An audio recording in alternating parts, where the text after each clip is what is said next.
Soy Naomi Carter, tengo 33 años. Y el momento en que entendí que mi propia casa ya no era mía, fue cuando mi mamá estaba parada en la cocina con los brazos cruzados, como si ya tuviera todo ensayado desde antes. No lo dijo con cuidado. No trató de suavizarlo. Ni siquiera fingió que le importaba lo que yo sintiera. Solo me miró y soltó que mi hermano iba a llegar a vivir con sus 3 hijos, y que yo tenía que irme de la casa. Por un segundo, de verdad pensé que estaba bromeando. Me salió una risa corta, nerviosa, y le pregunté. «Estás bromeando, ¿verdad?» Pero ella también se rió, solo que la suya fue fría, sin emoción. «No», me dijo. «Hablo en serio». Y después de eso, me llamó parásito. Como si los últimos 3 años de mi vida no hubieran existido. Como si yo no hubiera sido la que mantuvo esa casa en pie después de que mi papá murió. Como si no hubiera pagado cuentas en esa misma cocina, comprado medicinas, resuelto problemas de emergencia, aguantado situaciones difíciles, y dejado pasar oportunidades importantes solo para que nada se viniera abajo. Yo fui la que sostuvo todo cuando los demás no podían o no querían hacerlo. Y lo hice en silencio, sin reclamar nada. Pero en su versión de la historia, yo era alguien fácil de sacar. No grité. No lloré enfrente de ella. Solo me quedé ahí parada, viendo a la mujer por la que yo había cambiado mis propios planes de vida, y entendiendo algo muy duro, ella ya había decidido que en su vida había espacio para otros, pero no para mí. Y me fui sin decir una sola palabra más. Cerré la puerta atrás de mí y sentí algo raro, no era solo tristeza. Era como vacío, como si algo dentro de mí se hubiera apagado. Pero lo peor vino después. A la mañana siguiente desperté con 53 llamadas perdidas. Una tras otra. Sin parar. Ahí supe que esto no había terminado con una simple discusión. Algo había pasado después de que yo me fui. Algo que nadie en esa casa esperaba. Y de repente, las mismas personas que me querían fuera, ahora no podían dejar de buscarme. Antes de seguir con lo que pasó después, dime desde dónde estás viendo esta historia y qué hora es en este momento para ti. Porque lo que ocurrió después, llevó todo esto mucho más lejos de lo que ellos jamás imaginaron. Y todo empezó 3 años antes de que alguien se atreviera a llamarme parásito. En ese entonces yo vivía en un pequeño departamento de un solo cuarto, cruzando la ciudad. Una vida sencilla, pero por primera vez sentía que era mía. Tenía un trabajo estable como coordinadora de operaciones en una empresa de suministros médicos. No era un trabajo glamuroso, pero era seguro. Tenía una rutina más o menos tranquila, una cuenta de ahorros que poco a poco iba creciendo, y un plan que me ilusionaba. Algún día quería abrir mi propio servicio de organización financiera para mujeres que estaban tratando de reconstruir su vida después de un divorcio o de deudas. No era algo llamativo para los demás, pero para mí significaba mucho. Era mi vida, mis decisiones, mi camino. Y entonces, mi papá murió de repente. Tan de golpe, que sentí como si el tiempo se hubiera partido en 2, antes y después. Una semana antes, él estaba discutiendo conmigo por cosas pequeñas, como si ya había cambiado el aceite del coche a tiempo. Y la semana siguiente, yo estaba de pie junto a su ataúd, con un vestido negro, viendo a mi mamá en shock, como si hubiera envejecido 10 años en solo unos días. Después del funeral, la casa empezó a desmoronarse casi al mismo ritmo que ella. Las cuentas comenzaron a acumularse en la mesa de la cocina, sin abrir. Mi mamá dejó de controlar sus medicamentos. Ya casi no cocinaba. Dormía muy poco, y cuando lograba dormir, despertaba llorando. La hipoteca estaba atrasada. El calentador necesitaba reparación. Los impuestos de la propiedad estaban vencidos. Mi hermano Derek llamó un par de veces. Dijo que lo sentía, que estaba complicado todo, y después simplemente desapareció de nuevo en su propia vida. Y yo me quedé. Yo fui la que se quedó ahí. Dejé mi departamento, cancelé mi renta, guardé mis cosas en almacenamiento y regresé a mi cuarto de la infancia, diciéndome que sería solo por unos meses, tal vez 6, hasta que mi mamá se estabilizara. Pero esa era la mentira que me contaba para no enfrentar la realidad, porque aceptar la verdad dolía demasiado. A partir de ese momento, Mi vida se convirtió en un sistema completo diseñado para mantener esa casa funcionando. Me levantaba temprano para asegurarme de que mi mamá comiera algo antes de tomar sus medicamentos. Me encargaba del súper, de pagar la luz, el agua, el seguro, los papeles del banco, las reparaciones inesperadas de plomería en invierno, las goteras del techo en primavera. Y de todos esos gastos invisibles que tiene una casa vieja, llena de historia, y de problemas que nunca terminan. Yo pagaba la mayor parte de la hipoteca cuando los ahorros de mi mamá empezaron a quedarse cortos. Me hice cargo de la reparación del calefactor cuando el aparato viejo dejó de funcionar en pleno enero, con el frío entrando por toda la casa. También tomé control del calendario de impuestos para evitar que el condado siguiera mandando esas cartas finales con letras rojas, como si nos estuvieran advirtiendo que todo podía perderse en cualquier momento. En el trabajo empecé a rechazar oportunidades importantes. Cosas que me habrían dado más dinero o crecimiento, pero que exigían viajar o trabajar más horas. Yo decía que no, porque alguien tenía que estar en casa si el electricista llegaba tarde o si mi mamá volvía a sentirse mareada. Y lo raro es que en ese momento no lo resentía. De verdad pensaba que eso era lo que hacía una familia. Pensaba que sacrificarse era otra forma de amar. Mi mamá y yo incluso nos volvimos más cercanas, o al menos eso era lo que yo quería creer. Veíamos programas de crímenes mientras doblábamos la ropa. Compartíamos comida para llevar los viernes cuando yo estaba demasiado cansada para cocinar. A veces ella me miraba con los ojos llorosos y me decía que no sabía qué habría hecho sin mí. Y cada vez que lo decía, yo sentía que valía algo. Sentía que estaba construyendo algo sólido con ella. No solo ayudándola a salir de una mala etapa, sino ganándome un lugar en su vida que nadie podría quitarme. Esa era la historia que yo llevaba en el pecho, hasta la noche en que me miró y actuó como si yo hubiera estado viviendo de su bondad todo el tiempo. Si soy honesta, la traición no empezó en esa mesa de cena. Empezó mucho antes. En cosas pequeñas, fáciles de ignorar cuando estás cansada y todavía quieres creer lo mejor de alguien. Derek siempre fue el tipo de hombre al que la gente le perdonaba todo antes de que hiciera algo mal. Era encantador cuando necesitaba algo, descuidado cuando lo conseguía, y siempre lograba salir de sus problemas como si la vida le diera otra oportunidad sin pagar consecuencias.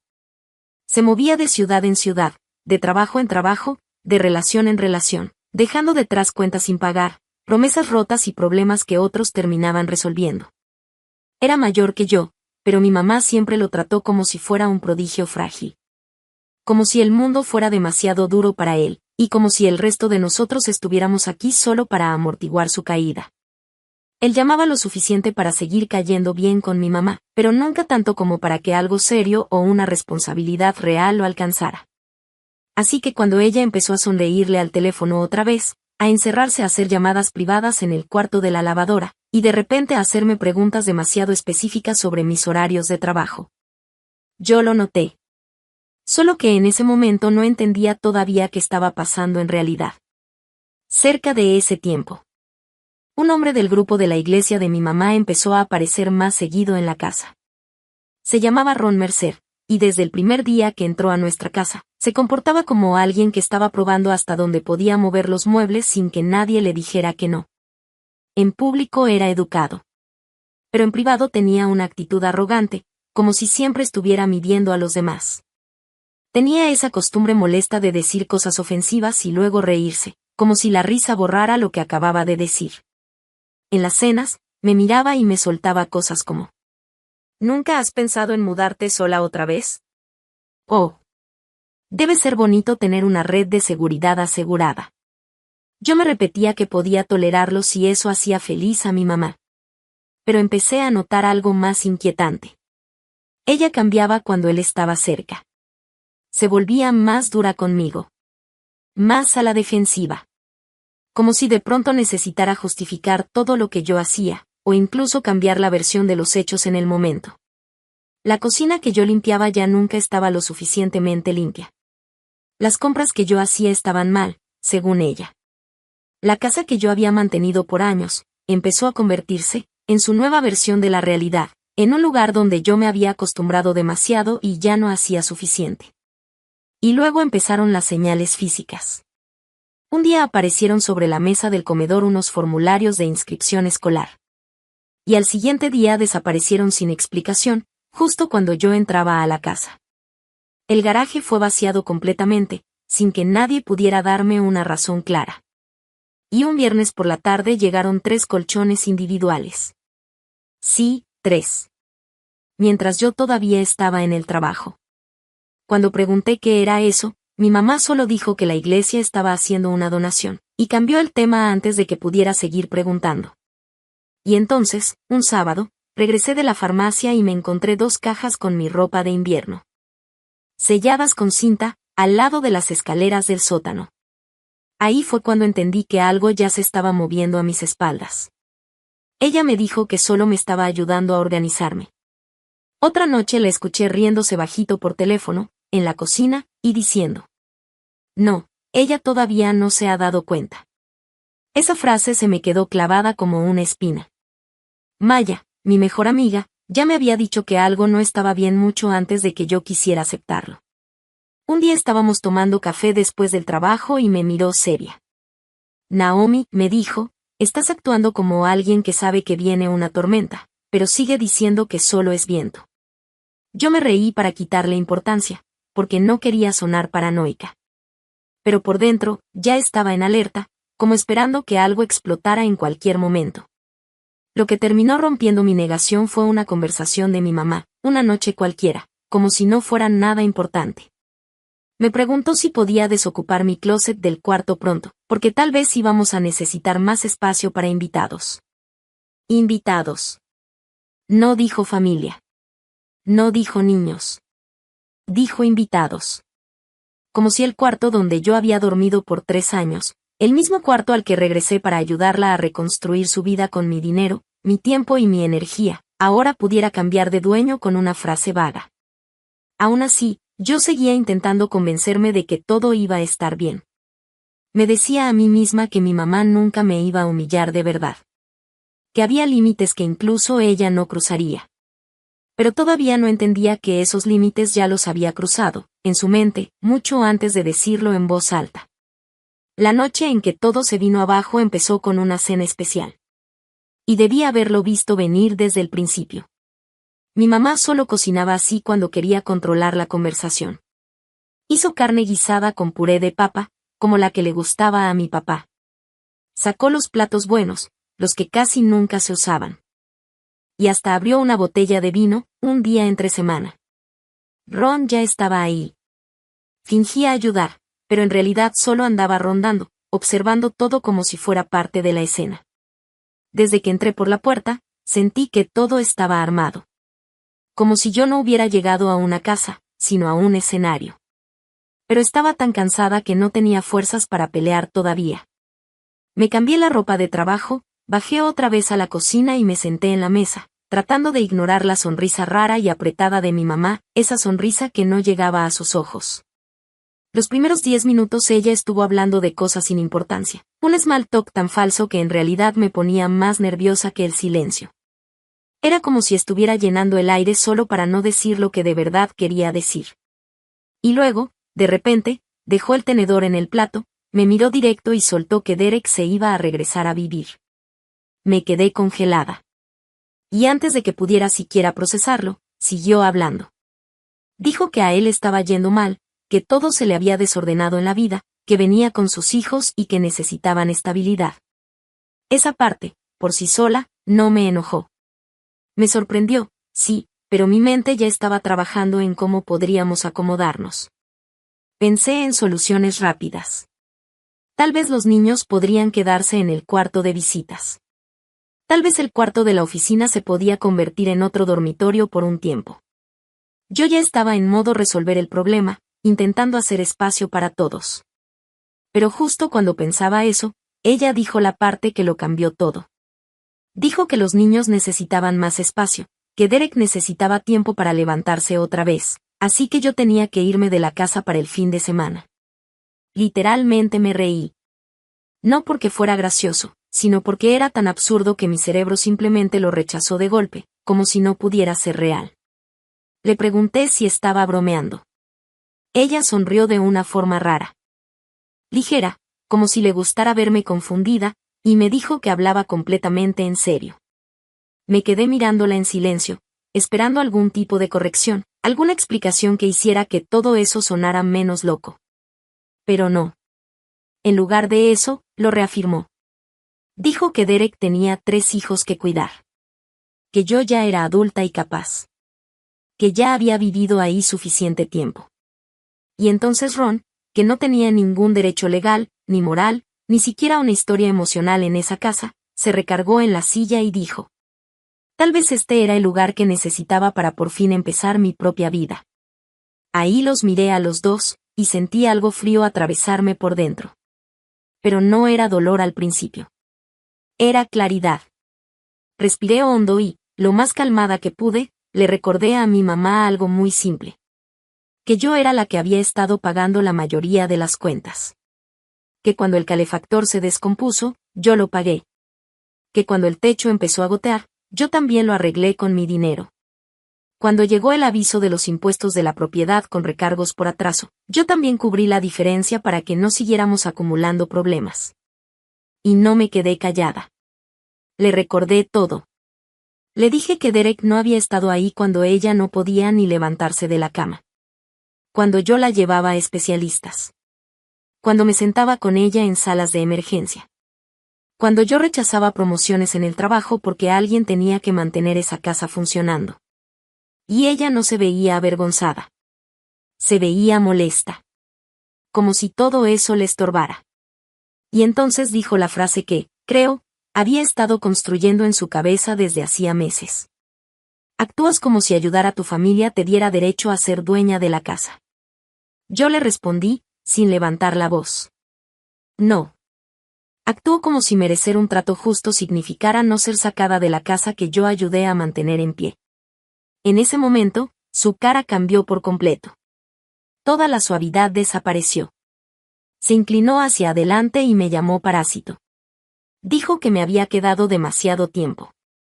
Que había tomado demasiado. Que había construido mi identidad aferrándome a una casa que solo debía ser temporal para mí. Dijo que Derek la necesitaba más. Que esos niños eran más importantes en ese momento. Y que no era sano que yo siguiera aferrándome. Yo pude haber gritado. Pude haberle recordado que Derek había pasado años aferrándose a mujeres, trabajos y oportunidades que nunca supo respetar. Pero no lo hice. Solo me quedé sentada, en silencio, sintiendo cómo borraba todo lo que yo había hecho, como si no hubiera significado nada.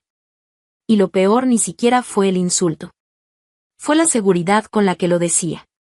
Esa certeza fría, como si ya se hubiera contado esa historia tantas veces en su cabeza, que ya no le daba culpa repetirla en voz alta. Ron le puso la mano en el brazo, como si ella fuera la víctima de todo esto. Y ahí se terminó algo dentro de mí. Me levanté. Empujé la silla hacia atrás. Y no dije nada. Salí antes de que ella decidiera ser generosa y darme una semana, o cruel y reducirlo a 3 días. Manejé sin rumbo hasta que ya no podía ver nuestra calle. Me estacioné afuera de una tienda de autoservicio 24 horas y me quedé ahí, en la oscuridad, con las manos en el volante, tratando de entender cómo alguien puede pasar 3 años demostrando amor. Y aún así perderlo contra alguien que apenas apareció. Cuando por fin revisé mi teléfono, tenía un mensaje de mi mamá. Por favor, no seas dramática. Mañana podemos hablar de la logística. Logística. Esa fue la palabra que ella usó para desarmar mi vida y entregarle mi lugar al hijo que no había hecho nada más que aparecer otra vez roto y sin rumbo. Cuando regresé a la casa más tarde esa noche, ya no estaba confundida. Estaba alerta. Y eso es un tipo de dolor distinto, uno donde el corazón todavía está sangrando, pero la mente ya empezó a tomar notas, a juntar piezas, a entenderlo todo demasiado rápido. La casa estaba en silencio cuando entré sin hacer ruido. Pero lo que habían estado planeando estaba por todos lados, solo que ahora lo veía diferente. Ya no lo veía como hija. Lo veía como alguien a quien estaban sacando. 2 fotos enmarcadas de mi papá habían sido quitadas del pasillo y estaban recargadas contra la pared del cuarto de lavado, como si estorbaran. En su lugar había bolsas con calcomanías infantiles baratas, todavía sin abrir. El closet de blancos estaba a medias vacío. La puerta de mi cuarto estaba abierta. Y adentro, mi mamá ya había sacado una caja con mis zapatos y la había dejado en el pasillo, como si mover las cosas poco a poco pudiera hacer que yo desapareciera sin conflicto. Me senté en mi cama. Abrí la laptop. Y decidí algo muy claro: antes de volver a llorar, iba a entender exactamente cuánto tiempo llevaban planeando esto. No tardé mucho en encontrarlo. La cuenta conjunta donde yo pagaba las cuentas del hogar mostraba un retiro de $4,000 hecho 2 días antes por mi mamá en la sucursal local. Ese dinero no había salido de la nada. Era en su mayoría dinero mío, fondos que yo había ido depositando para impuestos, reparaciones y emergencias de la casa. Seguí revisando. Encontré pagos retenidos de tiendas de muebles. Y una confirmación de entrega para literas de niños. Y luego, encontré el golpe más fuerte. Mi mamá había querido mandar un correo a otra persona, pero yo todavía tenía acceso a la cuenta compartida del escritorio familiar que ella usaba a veces. Y ahí, en la carpeta de enviados, estaba una conversación entre ella, Derek y una amiga de la iglesia. El asunto decía, organización del cuarto. En ese mensaje hablaban de cuándo sería mejor hacer mi salida. De si sería más fácil si yo estaba trabajando cuando llegaran los niños. Y de lo incómodo que sería, si yo armaba un escándalo. Uno de los mensajes de Derek decía: solo asegúrate de que Naomi ya no esté antes de que lleguemos. No quiero a los niños en medio de todo ese ambiente tenso. Otro mensaje de mi mamá decía: una vez que por fin se vaya, la casa podrá sentirse otra vez como familia. Leí esa frase 3 veces. Como familia otra vez. Como si yo hubiera sido una inquilina cualquiera viviendo en una esquina, y no la persona que estuvo pagando para que esas luces siguieran encendidas en la misma casa que ahora querían recuperar. También había un mensaje de voz de Derek que llegó mientras yo estaba fuera. Me quedé escuchándolo en mi cuarto, con una mano en la frente, tratando de procesarlo. Él sonaba molesto, no avergonzado. Decía que estaba cansado, que los niños ya no aguantaban vivir con maletas, y que yo mejor no hiciera esto difícil porque ellos ya habían pasado por suficiente. Ni siquiera pidió hablar conmigo. Ni siquiera agradeció nada de lo que yo había hecho por nuestra mamá. Hablaba de mí como si yo fuera el clima, algo incómodo que estorba un plan, pero que no importa. Y en ese momento exacto, algo dentro de mí dejó de esperar justicia. Y empezó a pensar en estrategia. A la mañana siguiente llamé al trabajo diciendo que iba a llegar tarde, y fui directo a ver a Sophie Lane, una excompañera de la universidad que ahora trabajaba en temas de disputas de vivienda y propiedades. Le conté todo. Sin adornarlo. Mis años pagando cuentas, las pruebas de que vivía ahí, las reparaciones que yo había cubierto, el hecho de que no existía ningún aviso formal, el retiro de dinero, los correos, todo. Ella me escuchó sin interrumpir. Y luego me dijo algo que nadie en esa casa esperaba que yo supiera. En términos legales, yo no era solo una hija viviendo en un cuarto. Yo era una residente establecida con derechos de inquilina. Mi mamá no podía simplemente sacarme con una cena, una conversación y una fecha inventada de último momento. Sofía también me explicó algo más importante. Aunque la casa estuviera a nombre de mi mamá, mis contribuciones financieras documentadas me daban ventaja. Sobre todo porque estaban ligadas a mantenimiento grande de la casa y cuentas compartidas de gastos. Ella no me prometió milagros, pero me dio algo mucho más importante. Me dio lenguaje. Me dio claridad. Me dio postura. Y sobre todo, me dio opciones. Desde su oficina llamé a Maya, y para la tarde ella ya me había conectado con un arrendador que tenía disponible un departamento de una recámara de inmediato. Era pequeño, arriba de un dúplex tranquilo en una calle secundaria, a unos 10 minutos de mi trabajo. Tenía pisos de madera ya gastados y una iluminación de cocina horrible, pero lo quise desde el primer momento en que entré. Porque todo se sentía honesto. Ahí nadie iba a llamarme familia mientras me trataba como un problema. Firmé el contrato ese mismo día. Y a partir de esa semana, me convertí en una mujer que mi mamá nunca se había tomado la molestia de imaginar. Eficiente. Silenciosa. Sin drama. Abrí una nueva cuenta bancaria y moví mis fondos personales. Imprimí cada recibo que tenía, reparaciones, transferencias de la hipoteca, servicios, impuestos, todo. Empaqué por capas. Primero documentos. Luego cosas sentimentales. Después ropa. Al final electrónicos. Cada día, después del trabajo, llevaba pequeñas cajas a mi nuevo lugar, para que nadie notara lo que poco a poco iba desapareciendo. En casa, yo actuaba normal. Le decía a mi mamá que estaba viendo opciones. Le decía a Ron que el mercado de rentas estaba más complicado de lo que esperaba.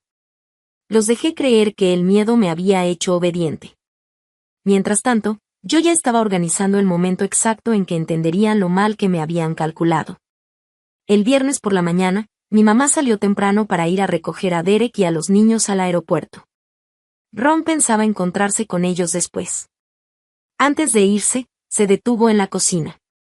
Y con esa paciencia falsa que usa la gente cuando cree que ya ganó, me dijo que esperaba que yo ya tuviera la mayoría de mis cosas fuera antes de que ellos regresaran. Yo la miré sobre el borde de mi taza de café, y pensé que extraño era que todavía creyera que ella estaba poniendo las reglas. En cuanto su coche se fue, empecé a moverme. Primero llamé al cerrajero que había reservado 2 días antes. Después llamé a las compañías de servicios y fui quitando mi nombre de todas las cuentas que estaban a mi cargo, asegurándome de que cada cierre, cada corte y cada transferencia quedara registrada correctamente. No hice nada ilegal. No saboteé nada. Solo terminé, en silencio, el sistema invisible que había hecho su comodidad tan fácil durante todo ese tiempo. El cerrajero llegó a las 9:30.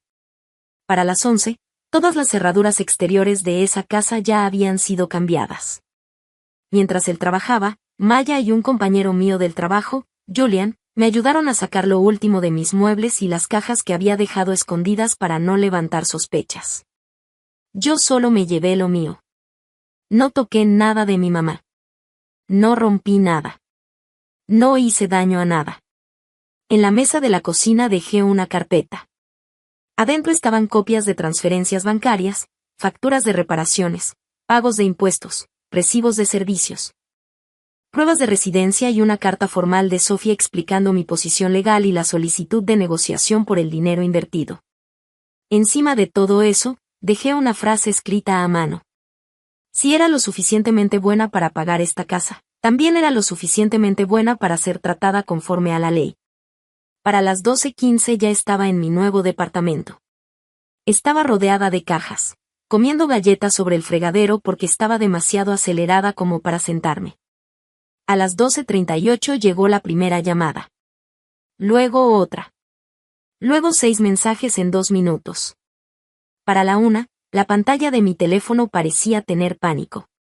Mi mamá. Derek. Mi mamá otra vez. Derek otra vez. Un número desconocido que supuse que era Ron. 2 números más desconocidos, probablemente del aeropuerto o de alguien usando otro teléfono porque ya no les contestaba. Los dejé acumularse. Cuando por fin revisé, tenía 53 llamadas perdidas. Ese fue el número con el que me desperté en mi nueva vida, y casi me dio risa. Las mismas personas que no tuvieron problema en imaginarme fuera de la casa, de repente no podían funcionar sin todo lo que yo había estado sosteniendo. El primer buzón de voz que escuché fue el de mi mamá. Sonaba furiosa, pero también asustada. Exigía saber dónde estaba, por qué las llaves ya no funcionaban, por qué no contestaba, y qué tipo de show estaba haciendo. El mensaje de Derek era peor. Gritaba. Decía que los niños estaban cansados, que yo estaba loca, que no tenía ningún derecho de dejarlos fuera de la casa. Derecho. Esa palabra me hizo reír sola, en mi cocina vacía. A las 2 manejé de regreso a la casa. Sin prisa. Quería que esperaran. Cuando entré a mi calle, vi todo desde media cuadra antes. Maletas en la entrada. 3 niños cansados, colgados del calor de la tarde, sin entender bien por qué estaban ahí parados. Derek caminando de un lado a otro frente a la puerta, como si estuviera audicionando para el papel de víctima de la historia. Mi mamá rígida, roja de coraje, con el teléfono en la mano. Ron jalando la manija otra vez, como si la puerta fuera a abrirse por pura confianza en su actitud. Y como si el destino quisiera testigos, 2 vecinos trabajando en sus jardines, con ese enfoque falso de la gente que claramente está escuchando todo pero finge que no. Estacioné del otro lado de la calle. Bajé del coche. Y caminé hacia ellos sin nada en las manos, solo mis llaves y una calma que ellos habían confundido con debilidad durante demasiado tiempo. Mi mamá fue la primera en voltear. Su cara pasó de enojo a incredulidad en cuanto me vio. «Naomi, ¿qué hiciste?», dijo. Le respondí que había asegurado mi residencia. Derek explotó diciendo que yo había perdido la cabeza. Uno de los niños preguntó si ya no podían vivir ahí. Y por medio segundo, odié a todos los adultos en esa escena por haber metido a unos niños en un problema que ellos no habían creado. Ron dio un paso hacia mí y me preguntó si entendía lo inaceptable que era todo eso. Le respondí que entendía mucho mejor la ley de lo que él entendía cualquier cosa en esa situación. Y entonces lo dije todo, claro, despacio. No porque ellos merecieran paciencia, sino porque yo merecía escuchar mi propia voz sin temblar. Le dije a mi mamá que no había dado ningún aviso legal válido. Le dije a Derek que ya no iba a entrar a una casa gratis mantenida por trabajo invisible. Les dije a los 3 que yo tenía documentos de más de 3 años de aportaciones económicas a esa propiedad, y que cualquier intento de sacarme por la fuerza sin proceso legal se iba a manejar por la vía legal. Mi mamá intentó interrumpir diciendo que esa era su casa. Y la corté en seco, recordándole que durante 3 años no tuvo ningún problema en dejar que yo actuara como dueña cuando había que pagar cuentas. Derek gritó que los niños necesitaban dónde dormir. Le respondí que ese era un problema que debió pensar antes de planear mi salida como si fuera una mudanza de muebles. Ron dijo que yo estaba humillando a mi mamá en público. Le contesté que ella debió pensar en la humillación pública antes de llamar parásito a la hija que sostuvo todo. Ahí se quedó callado por un segundo. Pero lo mejor de todo no fue su enojo. 3 niños estaban ahí, parados en la banqueta bajo un sol pesado de la tarde, con la ropa arrugada, mochilas a medio colgar y esa mirada cansada de quien ya no entiende qué está pasando pero siente que algo está mal. Uno de ellos se sentó en la maleta como si ya no tuviera energía ni para seguir de pie. Derek caminaba de un lado a otro frente a la puerta principal, con los hombros tensos, hablando solo a ratos, como si necesitara convencer al mundo de que él era la parte afectada de todo esto. Mi mamá no se movía. Tenía el cuerpo tieso, la cara encendida, y el celular apretado en la mano como si fuera un arma o una prueba de algo que todavía no sabía explicar. Ron seguía insistiendo con la cerradura, girando la manija otra vez y otra vez, como si la insistencia pudiera reemplazar la realidad. A unos metros, 2 vecinos regaban el jardín. Ninguno decía nada, pero ambos habían dejado de trabajar desde hacía rato. Esa clase de silencio fingido que solo tienen las personas que no quieren meterse, pero ya están completamente metidas. Me estacioné frente a la calle de enfrente. Me bajé del coche. Y caminé hacia ellos sin prisa, con las llaves en la mano y la misma calma fría que habían confundido con su misión durante demasiado tiempo. El sonido de mis pasos sobre la banqueta hizo que todo se detuviera un segundo. Mi mamá fue la primera en reaccionar.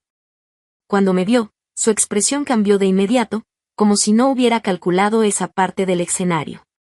«¿Qué hiciste?», soltó, con la voz quebrada entre enojo y sorpresa. Me quedé a unos pasos de distancia. No grité. No aceleré nada. Solo le dije que había recuperado control de mi espacio y que el acceso ya no era libre.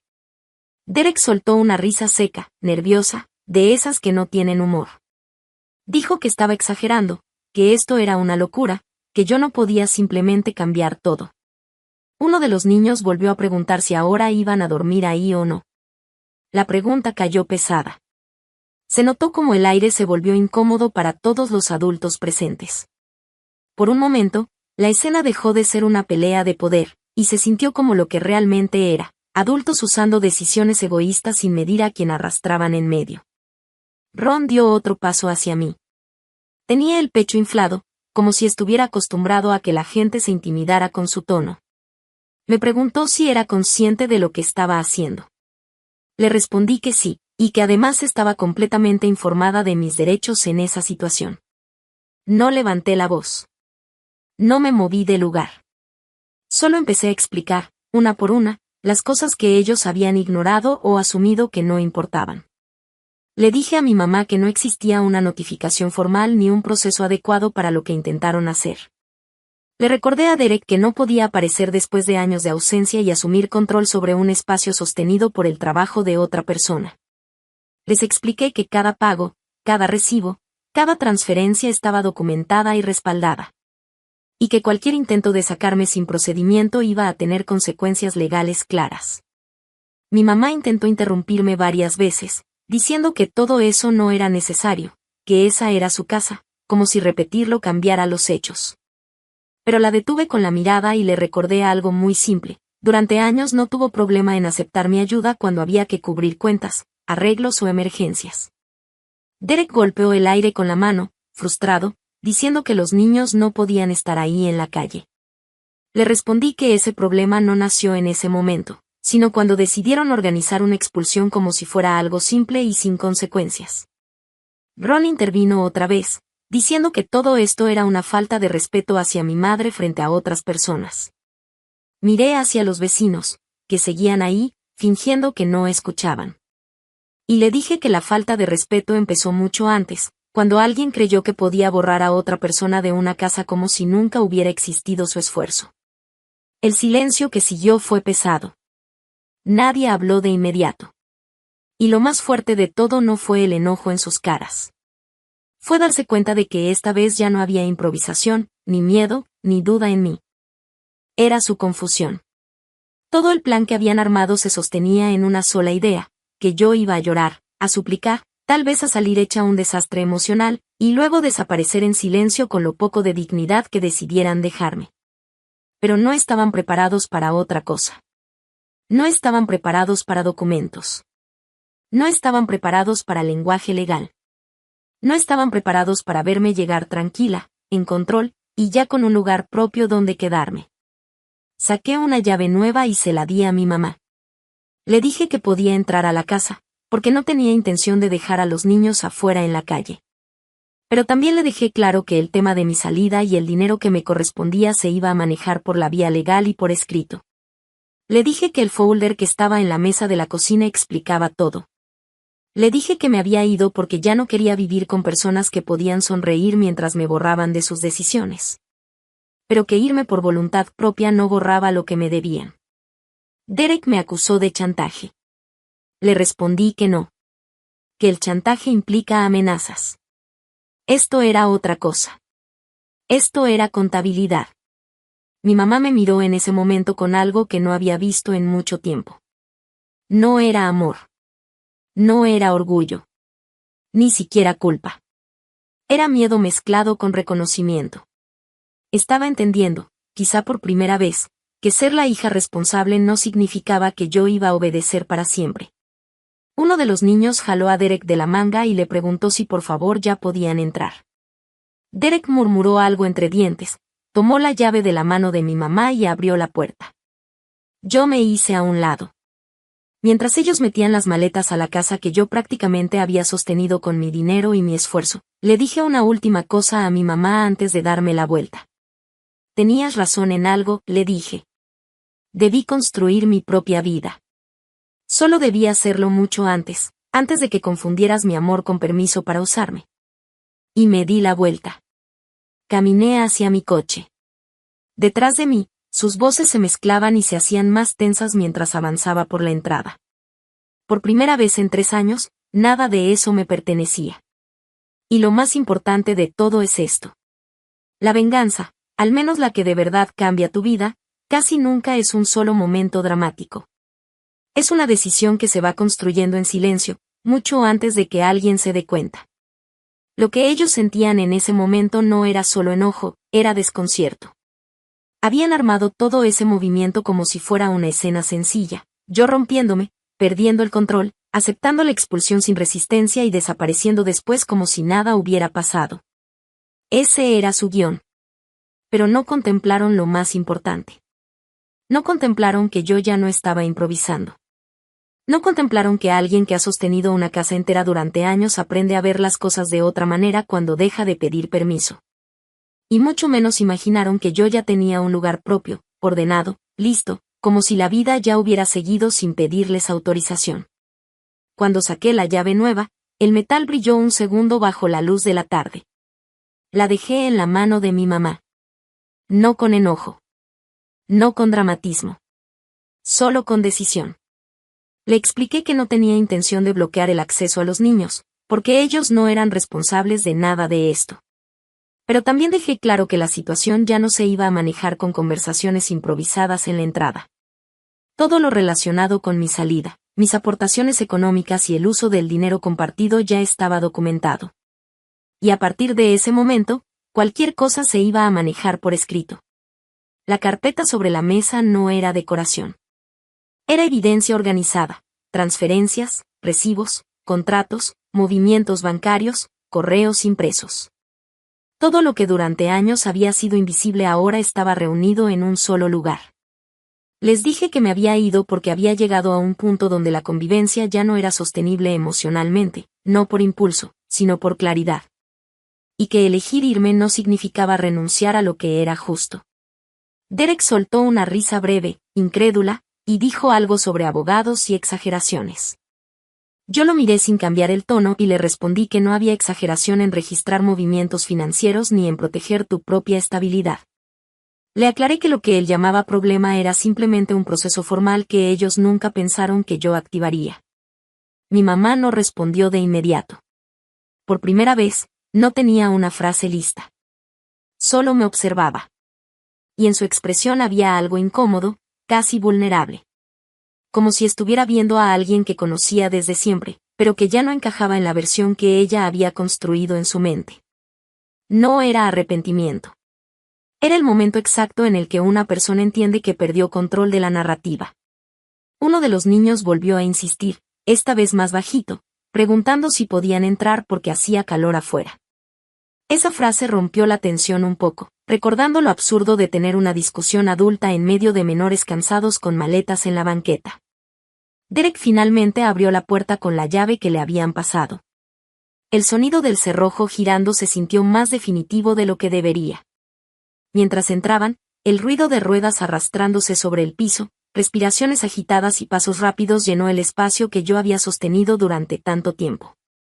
La casa, que durante años había sido parte de mi rutina, ahora se convertía en algo que yo ya estaba dejando atrás sin tocar nada más. Antes de irme del todo, me detuve un segundo. No para dramatizar, sino para cerrar algo internamente. Y le dije a mi mamá, sin elevar la voz, que el problema nunca fue ayudar. El problema fue asumir que ayudar significaba desaparecer. Que mi esfuerzo era automático. Que mi presencia era intercambiable. Que mi vida podía pausar cuando ellos lo necesitaran. Luego di media vuelta. El sonido de mis pasos sobre la entrada ya no tenía la misma carga emocional que antes. No había prisa. No había miedo. Solo distancia. Mientras caminaba hacia el coche, escuché fragmentos de discusiones detrás de mí, voces subiendo de tono, órdenes confusas, maletas golpeando puertas. Pero ya no intervenía nada de eso en mí. Y eso fue lo más extraño. Porque el cambio real no fue sacar a nadie de una casa. Fue dejar de sentir que era responsable de lo que otros hacían con ella. Es un cambio de peso. Dejas de cargar lo que te estaba aplastando, y las personas que lo pusieron ahí por fin sienten lo pesado que era. 6 meses después de ese día, yo ya vivía en un departamento que todavía tenía una luz de cocina horrible, de esas que hacen que todo se vea un poco amarillento, pero me gustaba tanto que dejé de disculparme por mencionarlo. Era mío. Mi vida se volvió más silenciosa, más limpia, más honesta. En el trabajo acepté una promoción que antes habría rechazado sin pensarlo. Y con ese ingreso extra, por fin lancé formalmente mi proyecto paralelo, ayudar a mujeres a organizar sus finanzas después de un divorcio, deudas o situaciones de inestabilidad en casa. Ese trabajo me cambió la forma de ver todo. Cada hoja de cálculo que ordenaba, cada cuenta atrasada que lograba desenredar, cada presupuesto que ayudaba a reconstruir, era como si le estuviera entregando a alguien el mapa que yo hubiera querido tener años atrás. Maya decía que me veía 10 años más joven desde que me fui de esa casa. Yo fingía que me molestaba, pero en el fondo sabía que tenía razón. Dormía mejor. Me reía más. Empecé a decir no sin tener que escribir ensayos completos para justificarlo. En cuanto a mi familia, las consecuencias llegaron exactamente como siempre llegan cuando alguien confunde a una persona responsable con una fuente infinita de recursos. Derek no se volvió responsable solo porque regresó a vivir con mi mamá. Al contrario. Empezó a saltar de trabajos temporales en trabajos temporales, aportando menos de lo que prometía y quejándose todo el tiempo de lo caro que era todo. 3 niños en esa casa significaban ruido constante, caos, comida que se acababa rápido, papeles escolares, montañas de ropa, visitas médicas, desorden diario. Y toda esa logística que antes se asumía que yo iba a absorber sin reconocimiento alguno. Ron perdió el interés cuando la realidad dejó de ser cómoda. Porque es muy fácil jugar a arreglar la vida de otros cuando no eres tú quien paga, limpia o resuelve. Pero es mucho más difícil cuando el hijo que defendías actúa como si cada regla fuera un ataque personal y cada gasto fuera culpa de alguien más. Yo me enteraba de fragmentos por vecinos, y alguna que otra conversación breve por mensaje con mi mamá, sobre el plan de reembolsos que Sofía había ayudado a formalizar. Hubo discusiones. Hubo pagos atrasados. Hubo al menos un episodio en el que una confusión en la recogida de la escuela terminó con mi mamá llorando en el estacionamiento. Pero con el tiempo, el dinero que me debían dejó de ser lo más importante. Porque entendí lo que realmente significaba. No era solo dinero.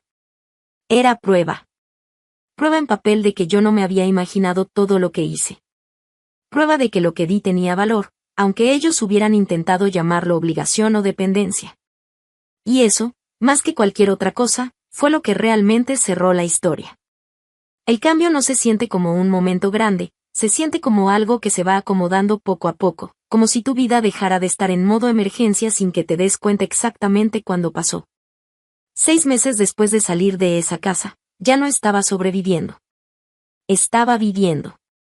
Mi departamento seguía siendo sencillo, sin lujos, con una cocina mal iluminada donde a veces la comida se veía más triste de lo que realmente era. Pero había algo que lo cambiaba todo. Por primera vez no tenía que pedir permiso para existir en mi propio espacio.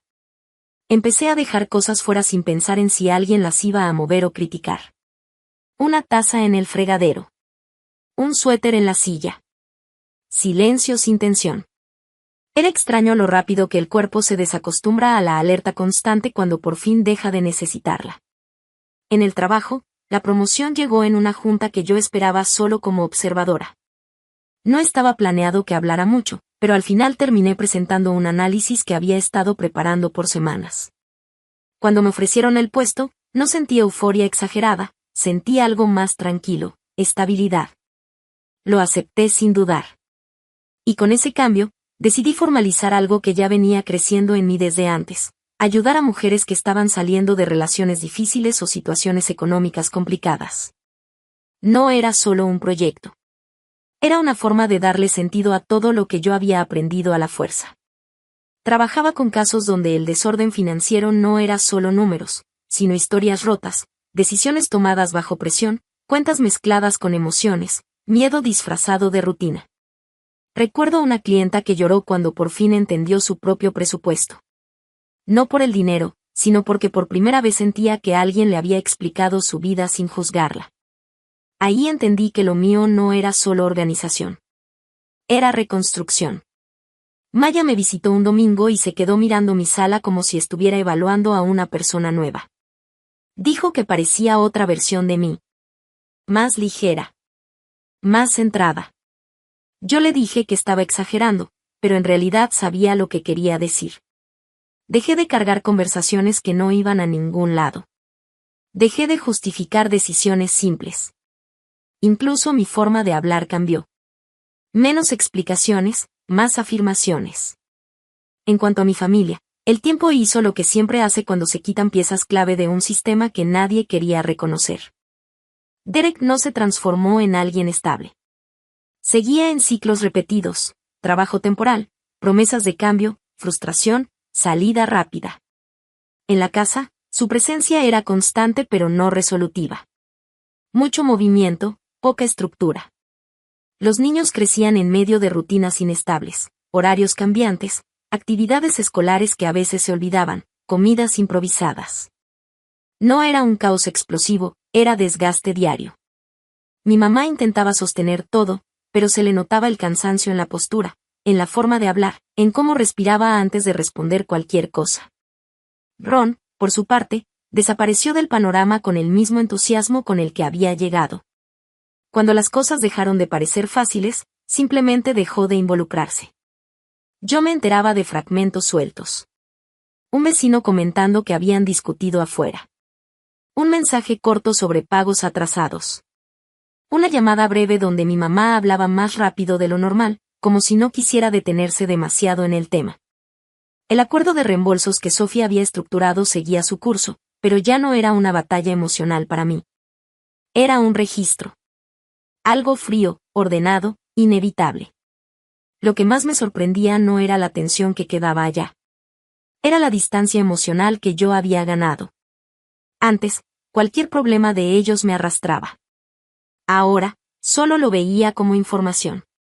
Una tarde, revisando documentos antiguos para mi trabajo, me di cuenta de algo que no había pensado antes. Durante años, yo había sido el sistema operativo invisible de esa casa. Todo funcionaba porque yo estaba ahí ejecutando procesos que nadie reconocía. Cuando me fui, no se cayó todo de inmediato. Se fue desgastando. Lento. Real. Sin mí para estabilizarlo. Y eso, más que cualquier confrontación, fue la verdad que nadie podía discutir. Porque los números no discuten. Solo muestran lo que pasó. La primera vez que volví a ver a mi mamá a solas fue en una farmacia, un martes lluvioso. El lugar estaba medio vacío, con ese olor a medicina y humedad que se queda pegado en la ropa. Yo estaba revisando unas cosas rápidas cuando la vi entrar. Se veía distinta. Más pequeña de lo que yo recordaba. Más cansada en la mirada, como si la seguridad que llevaba aquella noche en la mesa de la cena se le hubiera ido desgastando con el tiempo. Nos quedamos viendo un segundo sin saber exactamente cómo empezar. Ella fue la primera en hablar. Preguntó cómo había estado. Y yo no mentí. Le dije que bien. Qué ocupada. Qué creciendo. Asintió despacio, como procesando algo que no podía controlar. Luego mencionó que había visto una de mis tarjetas de presentación en una panadería del centro. Dijo mi nombre con un tono raro, como si estuviera probando cómo sonaba mi vida fuera de su casa. Y después soltó algo que no esperaba. Dijo que mi papá estaría orgulloso de que yo hubiera construido algo propio. Esa frase cayó dentro de mí en un lugar que todavía recordaba querer su aprobación. Pero no cambió nada. No borró nada. Porque sanar no es olvidar. Y un halago después de una herida no reescribe lo que pasó. Lo único que puede hacer, si uno lo permite, es confirmar que ya no necesitas que la persona que te lastimó valide tu dolor para poder seguir adelante. Ese día no nos reconciliamos. No hubo disculpas dramáticas entre pasillos llenos de jarabes y champús. Solo hubo un momento raro, silencioso, donde ambas entendimos algo sin decirlo del todo. Ella entendió que yo ya no iba a regresar a cargar con decisiones que no eran mías. Y yo entendí que no necesitaba que mi historia terminara en venganza para que tuviera sentido. A veces, el final más fuerte no es ver a alguien caer. Es ver cómo viven con las consecuencias que antes minimizaron, cuando todavía te tenían ahí para absorber el impacto por ellos. El aprendizaje más profundo me tomó más tiempo, y es el que realmente quisiera que alguien se lleve de todo esto. Ayudar a la familia no está mal. Amar fuerte no es debilidad. Sacrificarte puede ser algo hermoso, cuando nace desde el respeto mutuo. Pero en el momento en que el amor se usa para exigir silencio, trabajo sin reconocimiento, perdón infinito o la renuncia de tu futuro, deja de ser amor. Y se convierte en una dinámica disfrazada de lealtad. Otra cosa que entendí, más práctica pero igual de importante, es esta. La gente buena también necesita protección. No basta con tener buenas intenciones. Hay que tener registros. Hay que conocer tus derechos. Hay que saber a nombre de quién están las cosas. Porque no siempre gana quien tiene la razón moral. A veces gana quien entiende cómo funcionan las reglas. Y confiar en que ser justo te va a proteger, no siempre es suficiente cuando alguien más está dispuesto a jugar sin límites. Los límites no son solo algo emocional. A veces son dinero. A veces son decisiones logísticas. A veces son la diferencia entre desaparecer en la vida de alguien, o poder mantenerte de pie cuando intentan borrarte. Y hay otra verdad que importa mucho, especialmente cuando hay niños en medio de este tipo de situaciones. Los niños aprenden qué es el amor viendo cómo se comportan los adultos. Si crecen viendo favoritismos, manipulación, o a una sola persona cargando con todo mientras los demás se aprovechan, eso se vuelve normal para ellos. Y lo normal es lo que después repiten. Pero si en su entorno ven límites claros, responsabilidad y respeto propio, también aprenden eso. Y eso cambia generaciones. Cambia familias completas. Cambia la forma en la que alguien entiende lo que merece en la vida. Por eso, si algo bueno salió de todo lo que viví, más allá de mi propia libertad, espero que sea esto. Que alguien que escuche mi historia entienda que ser necesario no es lo mismo que ser valorado. Que ser quien sostiene todo no significa que te estén cuidando a ti también. Que hay personas que solo te quieren mientras eres útil, no mientras eres respetado.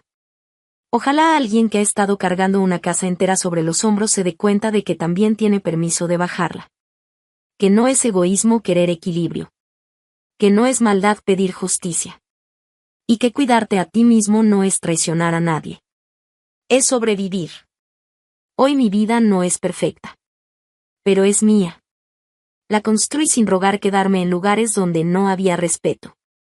La levanté después de que me llamaran parásito personas que durante años dependieron de mi estabilidad sin reconocerlo.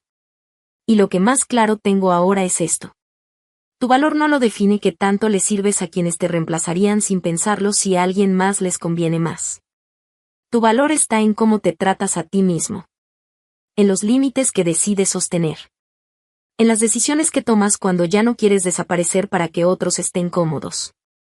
Y en la capacidad de proteger tu futuro, incluso cuando las personas que te lastiman comparten tu misma sangre. Si esta historia deja algo, ojalá sea esto. El amor nunca debería exigirte dejar de existir. El final de esta historia no llegó con una gran escena, ni con una última discusión, ni con alguien pidiendo perdón en el momento perfecto. Llegó en silencio. En la forma en que un día te das cuenta de que ya no revisas el teléfono esperando una explicación. En la forma en que escuchas el nombre de tu familia y ya no sientes ese nudo automático en el estómago. En la forma en que tu vida deja de estar girando alrededor de lo que otros deciden hacer contigo. Con el tiempo, entendí que no necesitaba que todo se resolviera para sentir paz. Solo necesitaba dejar de estar dentro de algo que me rompía lentamente. Mi vida no se volvió perfecta después de irme. Hubo días normales, días cansados, días de dudas. Pero incluso en los días difíciles, había una diferencia enorme. Ya no estaba atrapada. Empecé a notar cosas pequeñas que antes no existían para mí. La tranquilidad de llegar a casa sin tensión. El lujo de no explicar cada decisión. El alivio de no vivir anticipando el siguiente conflicto. Construir rutinas simples, pero mías. Café por la mañana sin prisa. Trabajo que elegí, no que me imponían. Proyectos que me hacían sentir útil sin vaciarme por dentro. Y en algún punto, sin darme cuenta, dejé de ser la persona que solo apagaba incendios para otros. Me convertí en alguien que también se cuidaba. Sobre mi familia, el tiempo hizo lo suyo. Las cosas siguieron su curso, como siempre pasa cuando ya no hay alguien absorbiendo todo el impacto. Yo no observé con odio. Tampoco con tristeza constante. Solo con distancia. La suficiente para entender que no todo lo que duele merece quedarse en tu vida. Hubo intentos de contacto, momentos aislados de conversación, palabras sueltas que ya no tenían el mismo peso emocional de antes. Pero nada volvió a tener el control que alguna vez tuvo sobre mí. Porque algo había cambiado de forma irreversible. Yo ya no estaba disponible para perderme. Y esa fue la verdadera salida. No irme de una casa. Sino salir de un papel. El papel de la persona que siempre aguanta. Que siempre arregla. Que siempre perdona sin condiciones. Con el tiempo, entendí algo que no me enseñaron en ningún momento de esa historia. El amor sano no te pone en situaciones donde tienes que desaparecer para que otros estén bien. No te pide que te sacrifiques hasta romperte. No te convierte en solución permanente de problemas ajenos. El amor sano también te deja espacio. Te respeta cuando dices hasta aquí. Te reconoce sin explotarte. Y si no hace eso, entonces no es amor completo. Es dependencia disfrazada. Hoy, cuando miro hacia atrás, no siento rabia. Siento claridad. Porque entendí que sobrevivir no era suficiente. Yo quería vivir. Y lo hice. No con venganza. No con ruido. Sino con algo mucho más difícil de lograr. Con paz construida desde el límite. Y si algo queda de todo esto, no es la historia de lo que me hicieron. Es la decisión de lo que ya no permití que me siguiera definiendo. Porque al final, la parte más importante no fue salir de una casa. Fue regresar a mí misma.